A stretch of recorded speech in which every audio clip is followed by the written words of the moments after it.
પન્યાસ ભદ્રંકર વિજય મહારાજ અહીંયા જ આ રાતા મહાવીર તીર્થ હવે આગળ જતા રાતા મહાવીરજીમાં હતા અને મુછાળા મહાવીરજીમાં કદાચ અને ત્યાં બિરાજમાન હતા.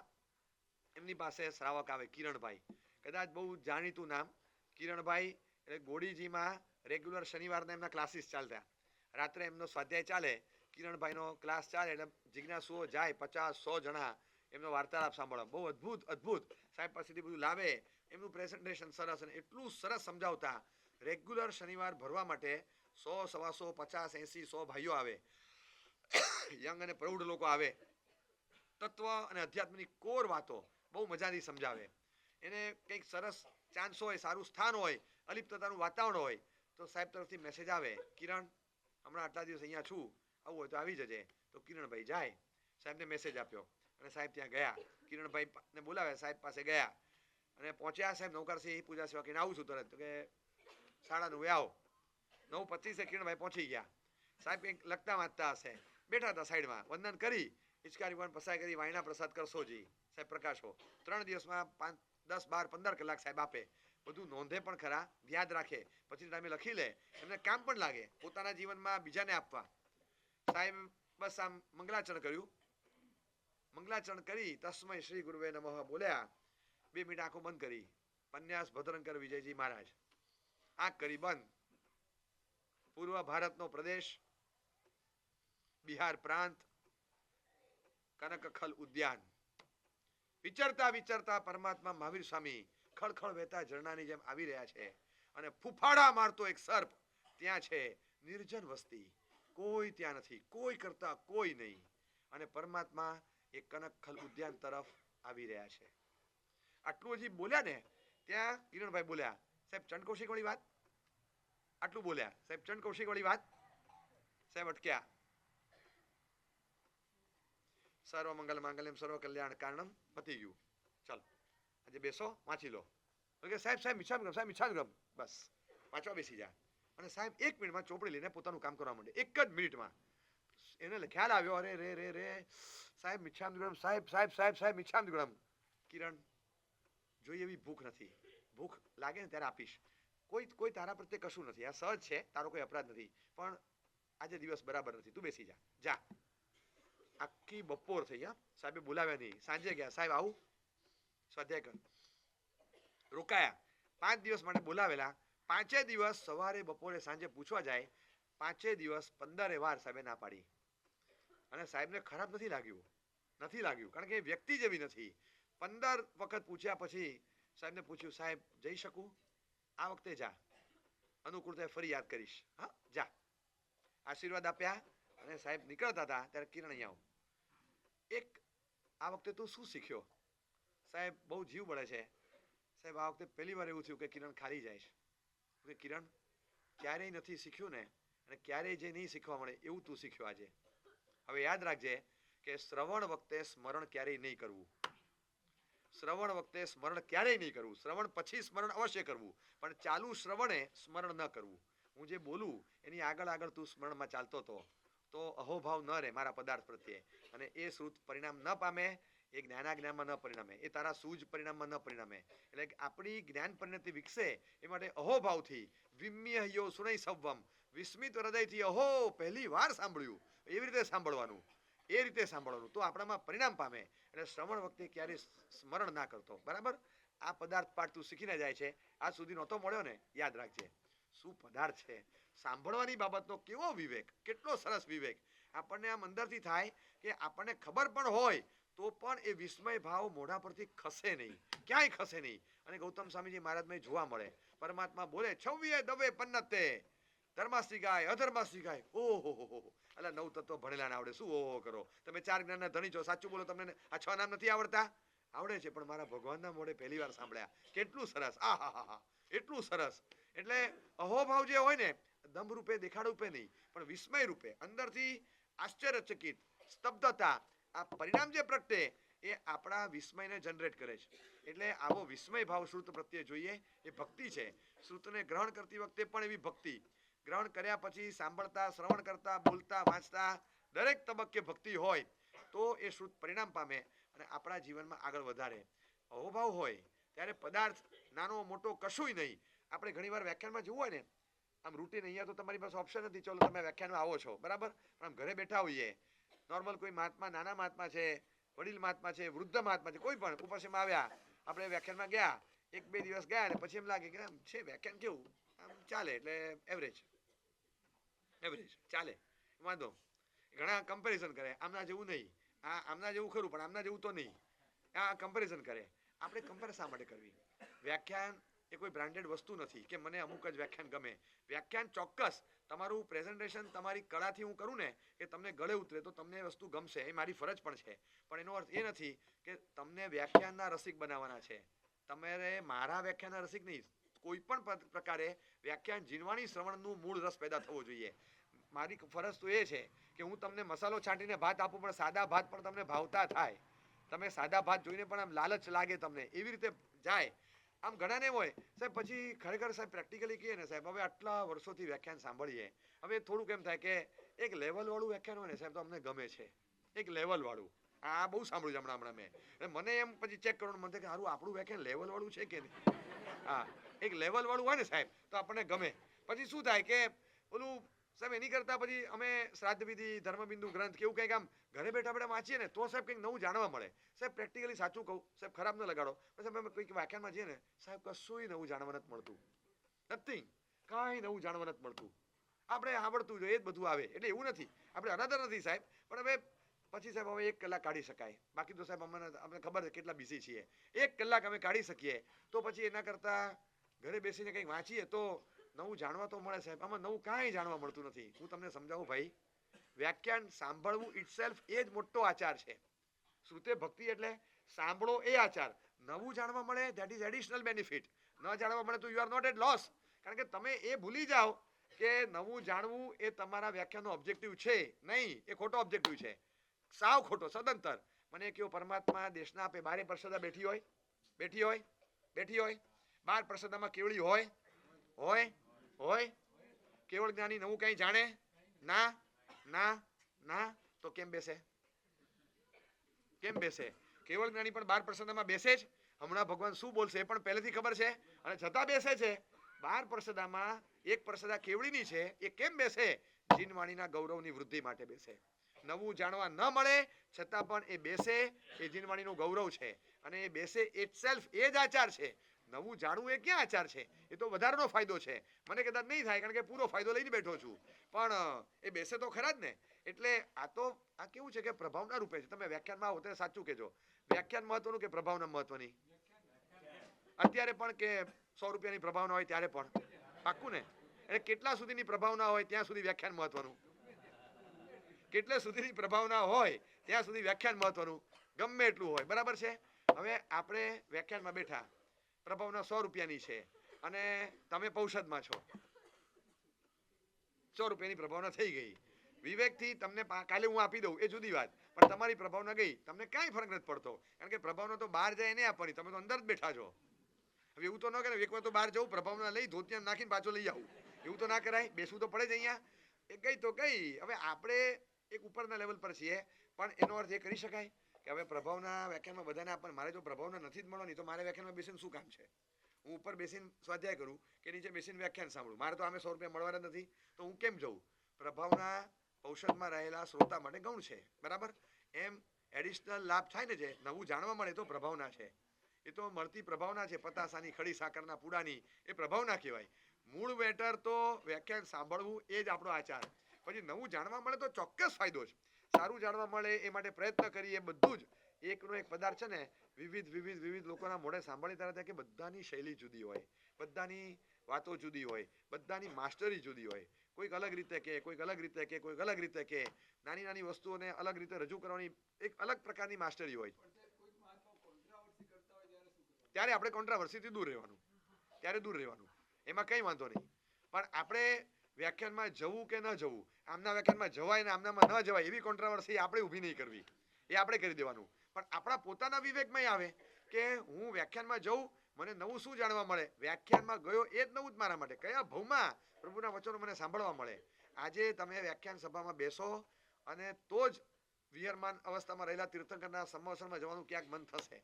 આપણે થશે જ નહીં તો મન. એટલે જીનવાણીનો રસ એવો કેળવવાનો. શ્રુતે ભક્તિ, સાંભળેલા શ્રુત ઉપર, વાંચેલા શ્રુત ઉપર આદર અને બહુમાન ઉછળે. નવું જાણ જોકા આવે એ વ્યાખ્યાનના કારણે નથી આવતા. અધૂરી ઊંઘ અને રસના કારણે. દુકાનમાં બેઠા જોકા નથી આવતા. દુકાનમાં બેઠા એટલે જોકા નથી આવતા. વ્યાખ્યાનમાં આપણે ઇન્વોલ્વમેન્ટ નથી લાવતા તો જોકા આવે. એટલે જોકા આવે. ઘણીવાર મુદ્રા એવી હોય, ટેકો લઈને શાંતિથી બેઠા હોય, તમે ટેકો છોડી દો તો જોકા ના આવે. જોકા ના આવે. એટલે આટલું નાનું ટેબલ રાખતા ભુવન ભાનુસુરી મહારાજ, આટલું નાનું રાઉન્ડ ટેબલ હોય અને બેઠક કેટલી, આપણી થાળી છે ને તમારી જે નીવી વાળી થાળી, એ થાળી એટલી જ બેઠક અને ટેકો નહીં, ખાલી ગોળ 3 પાયનું ટેબલ. સાહેબ વિહારમાં સાથે હોય, આની પર રાત્રે બેસે. સાહેબને લખવાય દિવ્ય દર્શન, આની પર બેસવાનું, આની પર જ, કોઈ દિવસ ખુરશી નહીં. અને આની પર બેસીને લખતા વૃદ્ધાવસ્થામાં. સાહેબને અમે પૂછીએ સાહેબ આની પર કેમ, કે આમાં જોખું આવે એવું જ નથી, કે આમાં જોખું ના આવે, કે આમાં ટેકો હોય તો જોખું આવે. આમાં ખબર છે કે સેજ આમ થતું ને તો પડશું એમાં જાગાય તો જ લખાય, કે નહીં તો ઊંઘ જ આવે આપણને. અને સાહેબ આવા ટેબલ પર બેસે વગર ટેકાય. એટલે વગર ટેકાય આપણે નથી કહેતા ચોટલી વાળીને ભણવા બેસ, ચાલ ચોટલી બાંધીને ભણવા બેસ. એટલે what is the meaning of ચોટલી બાંધીને? આ કાશીની પરંપરા. આ પંડિત ભણે ને, આ રિયલ પરંપરા છે. એ ભણે ત્યારે જોકા આવે ને, આમ જોકા આવે એટલે પછી આમ ભીતની બાજુમાં બેઠો હોય, પાછળ ભીત હોય ને, માથાના લેવલ પર ભીતમાં ખીલો લગાડે. ખીલાની સાથે એની ચોટલી રાખતે લોકો, શેંડી, એ ચોટલી બાંધી દે ત્યાં. આ ચોટલી આમ લઈ અને પાછળ અહીંયા ભીતમાં બાંધી દેવાની. હવે જોકું આવે ને, ઓહો તમરા બોલે, બધા 1.5 અબજ સેલ ખુલી જાય મગજના. જે જોકું આવે ને, જે માથું ખેંચાય ને વાળ, આમ બીજી જિંદગીમાં જોકું ના ખાય. આને કહેવાય ચોટલી બાંધીને ભણવા બેઠો. આ મૂળ પરંપરાથી આપણી. જોકું આવે, હવે આવું તો કંઈ થતું નથી વ્યાખ્યાન માટે, હું શું કહું બીજું. પણ જોકું આવે તો આપણે વ્યવસ્થા એવી કરવી જોઈએ કે જોકું આવે જ નહીં. જોકું આવે ત્યારે એવી વ્યવસ્થા રાખવાની. એટલે આપણે વિવેકપૂર્વક સાંભળતી વખતે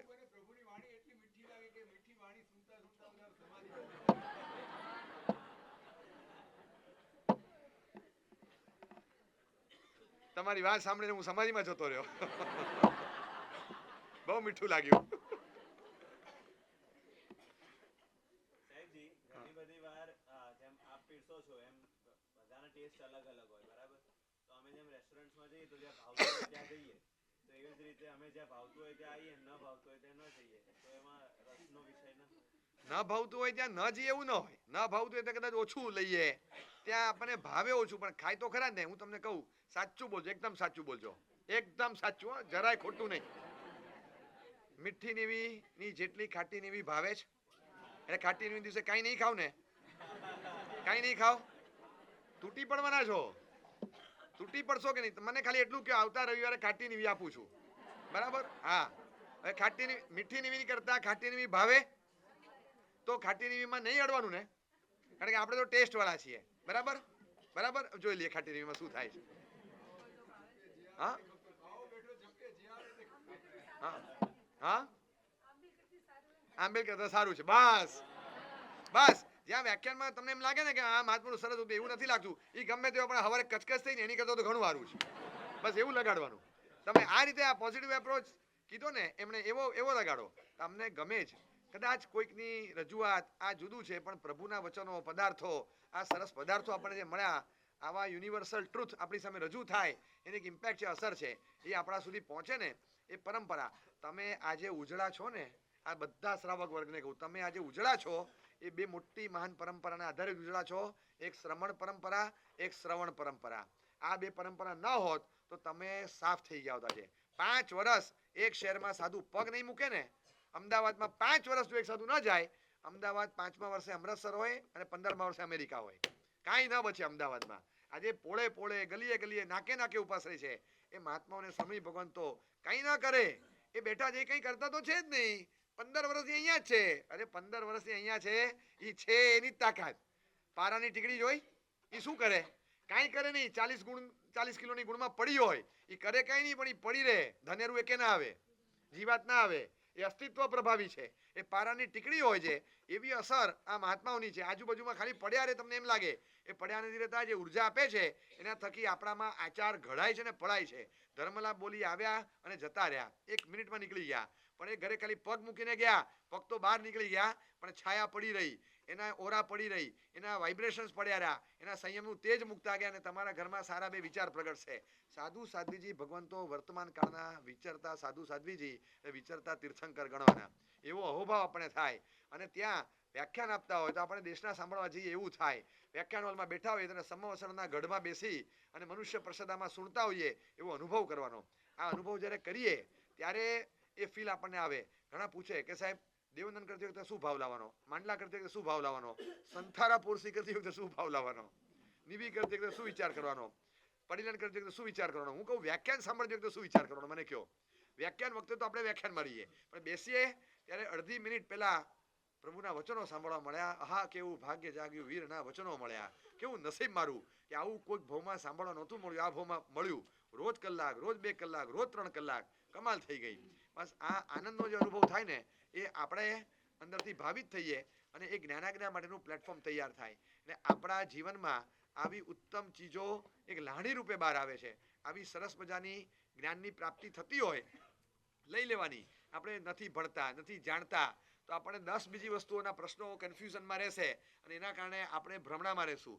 પણ આપણે પૂછીને જવાબ મેળવીએ, જાણીએ, વાંચીએ, સમાધાન મેળવીએ તો આપણને પણ કદાચ એ કન્ફ્યુઝન ઓછું થાય.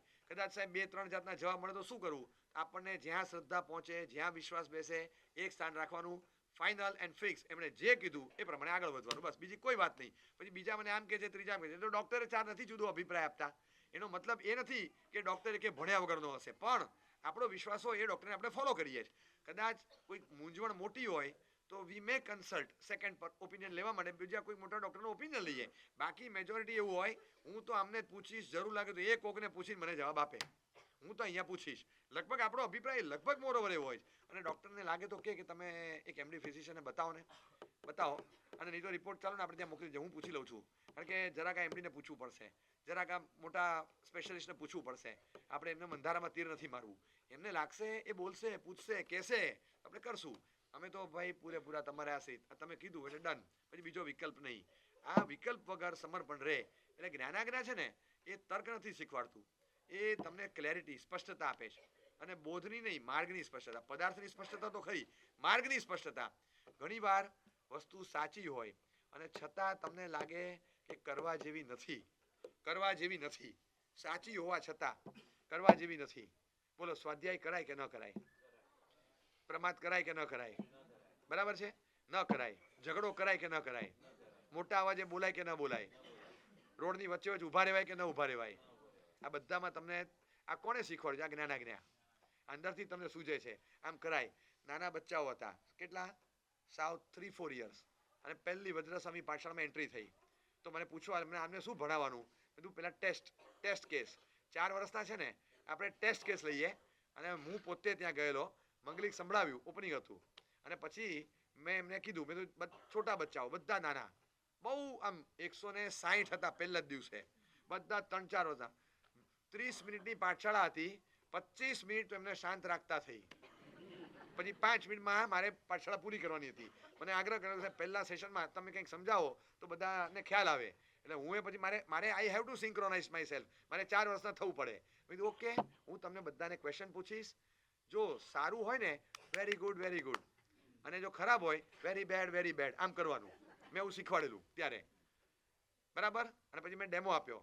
આજે હું પપ્પાની સામે જોરથી ચિલ્લાવીને બોલ્યો વેરી બેડ, એટલે પછી મારી જેમ બધા કરે. આજે મેં ભગવાનની પૂજા કરી વેરી ગુડ, અને પછી મેં ચાલુ કર્યું. હું 20 વાર બોલ્યો, 20 વાર કોરસમાં સાચો જવાબ આવે. આજે મેં બહારનું ખાધું વેરી બેડ, આજે મેં રાત્રે ખાધું વેરી બેડ, આજે હું આંબેલ ખાતામાં પીરસવા ગયો વેરી ગુડ, આજે હું મારા સાહેબને ગોચરી માટે બોલાવવા ગયો વેરી ગુડ, આજે મેં સામાયિક કર્યું વેરી ગુડ. હવે મને એ કહ્યું કે આમને શીખવાડ્યું કોણે? Weather it is good or bad, ક્યાં શીખવાનો ટાઈમ ને ઉંમર છે? આ જ્ઞાનાજ્ઞા. તમે સમજ્યા? 4 વર્ષની અંદર જે જોયું છે ને તમે ભૂલી જાઓ. આ છે ને એન્ટીના છે, આ ડિસ્પ્લે છે. ડિસ્પ્લે મોડું ચાલુ થાય. એન્ટીના તો જન્મ્યા ત્યારથી ચાલુ જ હતું. Antenna was on. એ જે જોવે બધું રિસીવ કરે છે. મોટા થાય પછી ડિસ્પ્લે પરથી રિલીઝ થાય ત્યારે આપણને ખબર પડે લે અને આ ગ્રહણ ક્યારે કર્યું. એ તો નાનપણથી જોતા હતા. હવે આ જ્ઞાનાજ્ઞા એમને હવે આપણે હે ને ઉપાદેની વાત કરીએ. વેરી બેડ એટલે હે અને વેરી ગુડ એટલે ઉપાદે. આ હે ને ઉપાદે એની વાત એને આ પરિભાષામાં શીખવાડે. ટેકનિકલી એને ખબર ના પડે અને બીજું કઈ ના પડે. આ બધા હોય આ તમે અહીંયા બધા વાસ્કેપ નખાવા આવે ને પરમ દિવસે બધા ત્રીજી પ્રદક્ષિણામાં વાસ્કેપ લઈને જાય. ઘણા બધા ભાગ્યશાળીઓ બહારના નાના છોકરાઓ કર્ટસીથી એકદમ વાસ્કેપ નાખું થેન્ક યુ વ્યાખ્યાન થેન્ક યુ આમ કહીને જતા હતા. આશ્ચર્ય લાગે એમને. હવે આ થેન્ક યુ નો અર્થ શું થાય? ઈચ્છા મણું છઠ્ઠીમ એ જ થાય. ટેકનિકલ લેંગ્વેજ છે પણ એ કર્ટસીથી જે બોલે છે એ એની ભાષામાં બોલે તો આપણે એને આપણી ભાષામાં રિસીવ કરવાનું હોય. બાળક હે ને ઉપાદે શબ્દ નથી જાણતો પણ વેરી ગુડ ને very bad it means that આ જ છે. હવે એને આજે સમજણ પડી ને બસ આ નાની ઉંમરમાં એને સમજણ તો પડી જ છે. બસ આ જ વસ્તુ છે. આપણો વિવેક હોય કે એને શું દેખાડવું ને શું ના દેખાડવું અંદરથી સૂજે. ઘરમાં નાનું બાળક રમતું હોય 6 વર્ષનું 8 વર્ષનું પપ્પા છાપું વાંચતા હોય અને છાપામાં હેડલાઇન આવે કે યુક્રેનમાં પાછી તણાવગ્રસ્ત સ્થિતિ, હમાસ પટ્ટી પર પાછા હુમલાની શક્યતા, ઇઝરાયલ લડાયક મૂડમાં, ત્રીજા યુદ્ધ તરફ ધસી રહેલું વિશ્વ. આમ 4 દિવસે રોજ હેડલાઇન એવી આવતી હોય ને એટલે આમ રોજ વાંચે. 10 વર્ષનો હોય આમ વાંચે ને થાય કે યુદ્ધ ચાલુ થવાનું છે. યુદ્ધ ચાલુ થવાનું, યુદ્ધના ભણકારા, યુદ્ધના એંધાણ રોજ વાંચે. પછી કીધું પપ્પા આ વોર ચાલુ થાય એ ખબર કેવી રીતે પડે કે ચાલુ થઈ? How does the war start? એટલે તરત આમ પપ્પા મૂડમાં આવી ગયા એકદમ છોકરાએ મને પૂછ્યું બહુ સરસ. આમ ચોપડી બંધ કરી છાપું મૂક્યું ચશ્મા કાઢ્યા. બેટા અહીંયા આવ જો હું તને સમજાવું. સપોઝ બેસ બહુ સરસ ક્વેશ્ચન છે. How does the war start? જો સપોઝ ભારત પાકિસ્તાન ઉપર એટેક કરે બરાબર. સપોઝ ત્યાં બેન આવ્યા ચા ખાખરો બધું ટ્રે મૂકી અહીંયા. તમે કોઈ દિવસ જૂનવાણી વિચારની બહાર નહીં આવો. અત્યારે ભારત પાકિસ્તાન ઉપર એટેક કરવાનું છે કે રશિયા યુક્રેન પર કરવાનું છે? અત્યારે તમે કયા જમાનાનું શીખવાડો છો? અત્યારે કોઈ વાત છે ભારત પાકિસ્તાનની? કોઈ વાત જ નથી. શેના તમે શીખવાડો તો અપડેટ માહિતી આપો. જે ચાલતું તો તું ચૂપ રહીશ. હું જે શીખવાડું જો તમે ખોટી વાત ના કરો. દરેક વસ્તુમાં દલીલ કરવી અને ખોટી વાતને પકડી રાખવી, સાચું નહીં સ્વીકારવું આ તમારી ટેવ છે. તારી બધી વાત સાચી છે પણ મારી દરેક વાતને તોડી પાડવી આ તારી ટેવ નથી. તો કે જો તમે છે ને ખરાબ લાગશે બાજુના 4 પાડોશીને પૂછો અને કોઈ પણ માણસ કે તો તમે કયો હારી જવું. તમે 5 જણને પૂછો કે અત્યારે ભારત પાકિસ્તાન પર હુમલો કરે એમ છે કે રશિયા યુક્રેન પર હુમલો કરે એમ છે. તમે કોઈને પણ પૂછો એ કે તને શું જાય ગમે તેની પર કરે. પણ હું એને ધારો કે સપોઝ એમ કહીને એઝ્યુમિંગ ફોર અ વાઇલ હું એમ કહીને બોલું પણ તને વાંધો શું છે? તો કે વાંધો એ છે કે તમે છોકરાને વર્તમાન સંદર્ભમાં કરંટ રિલેવન્સમાં એને સમજાવતા શીખવાડો તો છોકરો આગળ વધે. આ જૂનું ઘસડી પીટી રેકોર્ડમાં તમે સમજાવી રાખો છોકરો આગળ ના વધે. કે તું તારી ટેવ સુધાર. છોકરો પપ્પા આઈ ગોટ ઇટ. હા પપ્પા મમ્મી પ્લીઝ ચીલ મમ્મી chill. I ask for just a theory. You are presenting a demo. છોકરો સમજી જાય. આટલો વિવેક ન હોય મમ્મી પપ્પામાં કે છોકરો સમજણો થયો છે એટલીસ્ટ એની સામે તો બબાલ ન કરીએ. કાલે આ રિલીઝ થશે બધું ત્યારે આ રિલીઝ ના થાય પણ રિસીવ તો થાય છે ને બધું. છોકરો શું શીખશે? ભવિષ્યમાં પરણશે નહીં, બોલવાની ભાષા નહીં શીખે. આપણે જે ભાષા એના મોઢામાંથી બહાર કાઢવા માંગીએ ને એની સામે એ જ બોલવાની. એટલીસ્ટ કે હવે છે ને તને જરા કેવું પડે એમ છે પણ હવે જવા દે આની સામે નથી કહેતો. હું સાંજે પછી શાંતિથી કહીશ. અત્યારે નહીં. અત્યારે બેઠો છે ને એ નહીં. હું કહું છું નાના છોકરાને સસરા કરતા જેઠ કરતા મારા સાહેબ કરતા ભગવાન કરતા મોટા સાક્ષી માનો. જે મારા સાહેબની સામે હોય તો ના બોલાય. જેઠ બેઠા હોય તો આવી રીતે ના બોલે. સસરા બેઠા હોય તો આવી રીતે ના બોલે. છોકરો છે ને એની કરતા ચડિયાતો છે એમ સમજીને એનું મર્યાદા જાળવો. તો છોકરો બેઠો સાંભળે તો સાંભળે એમાં એની શેની શરમ? છોકરાની પણ શરમ રાખવાની. એની શરમ રાખશો ને તો છોકરો સરખો રહેશે ટ્રેક પર. એ આપણું જોઈને શીખશે કઈ ભાષા બોલવી. આ લેંગ્વેજ બોલતા શીખી જાય. એની સામે આવું ના હોય. આપણે એમને ન હોય પણ કદાચ હોય તો એટલો વિવેક કે આની સામે આ ભાષા ન બોલાય. એ શીખશે. આ ન બોલાય આટલું ખાલી મનમાં આવે ને. અરે તમને કહું કે આ વિવેક છે, આ જ્ઞાનાજ્ઞા છે. અને કેવું ગુજરાતની અંદર સૌરાષ્ટ્રના પંથકમાં ફરતો બારવટીયો હતો. બારવટીયો. અને એ જ્યારે બારવટીયો ફરતો હોય ને જોગીદાસ ખુમાણ એવો બારવટીયો. અને ચાંપરાજવાળો, આ બધા બારવટિયાઓ હતા. આ ચાંપરાજવાળો જ્યારે ફરે ત્યારે એની હાક વાગે. ગલીઓમાં, જંગલોમાં, કોતરોમાં એના નામની હાક વાગે. આ ચાંપરાજવાળાને પકડવા માટે અંગ્રેજ સલ્તનતે ઇનામો જાહેર કરેલા, હજારોના મોટા ઇનામો. પકડાતો નહોતો. એક વખત આ ચાંપરાજવાળો કોઈક જગ્યાએ હતો, અંગ્રેજ ઓફિસર હતા, એમને જરા પ્રોબ્લેમ હતો, એ આવ્યા કે મારે જરા ઘરે જવું પડશે. અચાનક કેમ? અરે my wife is suffering from heavy stomach એક. એને પેટમાં ગોટો ચડ્યો, મૂળ પેટમાં ગડબડ છે, પેટમાં એવું દુખે. આને તો ડોક્ટરને બોલાય, આને બોલાય, ભલભલાને સર્જન સુધી બધાને બોલાવી લીધું. આ દવાને ઓઇન્ટમેન્ટ ને બધું. ઓલા બેને તો હાય હોય કર્યા આમથી આમ તરફડિયા મારે, એવું પેટ દુખે. અને કે હવે કઈ છે જ નહીં. આપણા જોડે કે શું થયું? અરે કે એમને ઉભા રહો, કે ગમે એવો દુખાવો હોય, મૂળમાં વાયુનો ગોટો ચડ્યો, ચાલો તમને કરી આપું, કે હું દવા આપું. કે અરે હું દવા આપું, બેનને સારું થઈ જશે મેડમને, ઉભા રહો. અને એક ગ્લાસ આપો ને, ગ્લાસમાં પાણી લીધું, આખો ગ્લાસ પાણીથી ભર્યો. Please 5 minutes. બહાર ગયો, હું આવું છું. 5 મિનિટ ક્યાંક ગયો, આવ્યો, એને આપી દો. ઓલા ભાઈને તો ડર લાગ્યો કે આમાં એને નાખ્યું શું. અરે ટ્રસ્ટ મી, મારી પર વિશ્વાસ રાખો, આપી દો. તો કે ત્યાંમાં શું કર્યું? અરે તમે તો આ થોડું પાણી પીધું, એને લો અમે પીધું, હવે ઇટ્સ ઓકે.